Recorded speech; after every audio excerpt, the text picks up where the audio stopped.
मोहतरम बारान काराबे, मैं ये खत तुम्हें बहुत दूर से लिख रहा हूँ। जैसा कि तुम जानते हो हमारे बीच दूरी आ गई है, लेकिन देखा ना वो दूरी हमें जुदा ना कर सकी।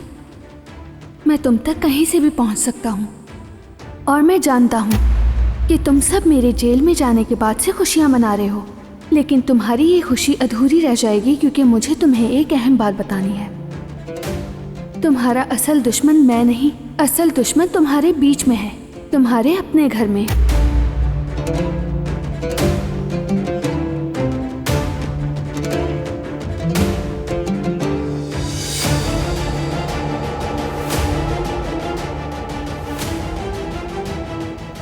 तुम नहीं जानते कि तुम्हारा असल दुश्मन फरात काराबे है, जिसे तुम बहुत चाहते हो।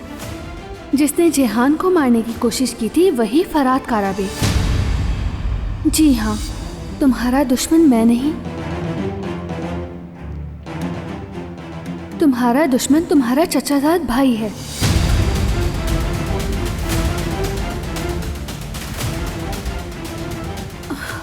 ये क्या बकवास कर रहा है वो? ये नामुमकिन है, ऐसा कुछ भी नहीं हो सकता। मैं नहीं चाहता था कि तुम इतनी अहम बात से बेखबर रहो, क्योंकि फैमिली तुम्हारे लिए बहुत कीमती है ना, और जो चीज़ तुम्हारे लिए अहम है वो मेरे लिए भी है। ख्याल रखना तुम।